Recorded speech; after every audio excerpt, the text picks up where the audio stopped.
آئین میں بنیادی انسانی حقوق اور حکمت عملی کے رہنما اصولوں کے باب میں ہونے والی یہ ساری مشق جو اپنے متن کے اعتبار سے غیر معمولی ہے، اگر معاشرے میں مروج نظام قانون میں کسی معنوی تبدیلی کا باعث نہیں بن سکی تو یہ گویا اس بات کا اعلان ہے کہ جب تک نو آبادیاتی قانون کا بنیادی ڈھانچہ برقرار ہے تب تک کوئی رفوگری کام آ سکتی ہے، نہ ہی آئین میں لکھے لفظوں کی حرمت زمینی حقائق کو بدل سکتی ہے۔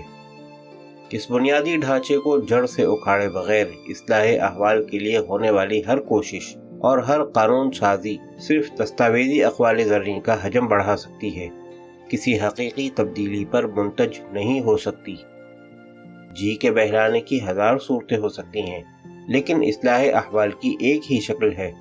نوآبادیاتی دور کے اس ڈھانچے کا مکمل خاتمہ ضروری ہے۔ اس کی شاخیں تراشنے سے کچھ نہیں ہوگا، حتیٰ کہ اس کا تنا کاٹ ڈالنے سے بھی مطلوبہ مقاصد کا حصول ناممکن ہے۔ اس نوآبادیاتی نظام قانون کو اس کی جڑ سے اکھاڑنا ہوگا۔ یہ کام مگر آسان نہیں ہے، یہ وہ کوہکنی ہے جس کے تصور ہی سے فرحات کا زہرہ آب ہو جائے۔ اس میں دو بڑے مسائل ہیں۔ پہلا مسئلہ قانون سازی کے باب میں ہماری پارلیمان کی نیت اور اہلیت کا ہے۔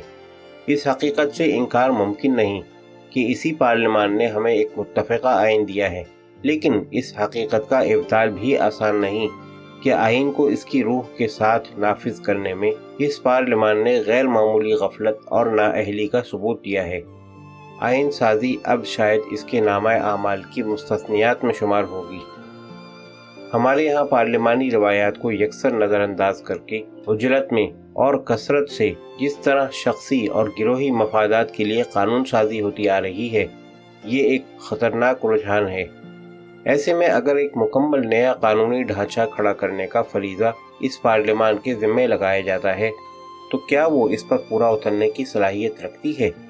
زیادہ امکان اس بات کا ہے کہ قانون سازوں کی شخصی، گروہی اور فکری عصبیت ایک ایسا نظام قانون متعارف کرائے گی کہ لوگ نو آبادیاتی قانون کی واردات کو بھول جائیں گے اور انہیں ایک نئے نو آبادیاتی نظام قانون کا سامنا ہوگا۔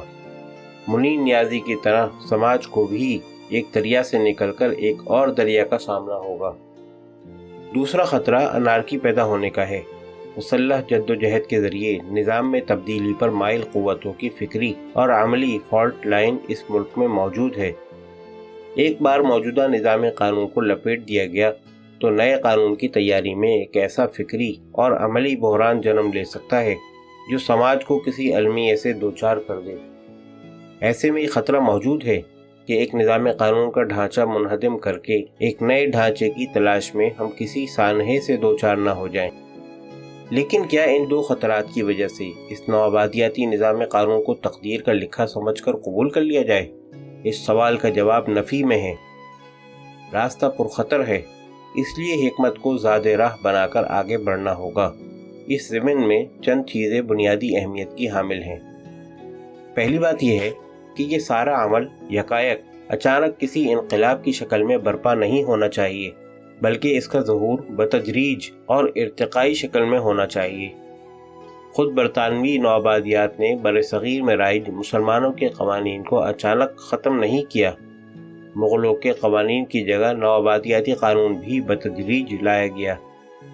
یہ سلسلہ سن 1726 کے چارٹر سے شروع ہوا اور سن 1857 کی جنگ آزادی کو کچل کر اسے مکمل کر دیا گیا۔ یہ نظام ختم بھی تدریجی عمل کے نتیجے میں ہوگا۔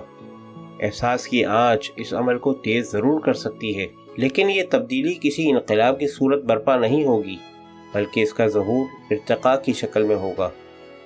دوسری بات یہ ہے کہ اس معاملے میں پارلیمان کے ساتھ ساتھ عدلیہ کا کردار بھی انتہائی اہمیت کا حامل ہے۔ پارلیمان کے بنائے قوانین کی تعبیر و تشریح عدلیہ کا کام ہے۔ اس تشریح کو عدالتی نظیر کی حیثیت حاصل ہوتی ہے اور اس کا درجہ معنوی طور پر قانون ہی کا ہوتا ہے، بلکہ بعض صورتوں میں تو قانون کے متن پر اس کی وہ شرح غالب آ جاتی ہے جو عدلیہ نے کی ہوتی ہے۔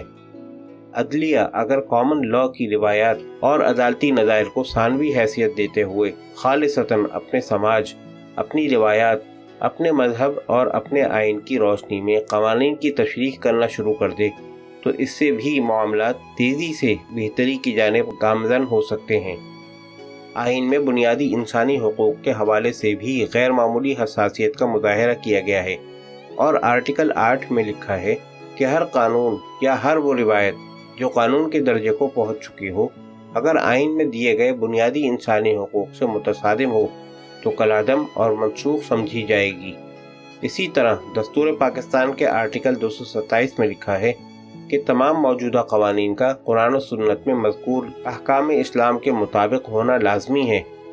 عدالتیں اگر قوانین کی شرح کرتے ہوئے یا کوئی شرح قبول کرتے ہوئے کامن لاء کے عدالتی نظائر اور روایات کے بجائے آئین کے ان دو بنیادی اصولوں کی بالادستی کو یقینی بنا لیں تو صورتحال کافی حد تک تبدیل ہو سکتی ہے۔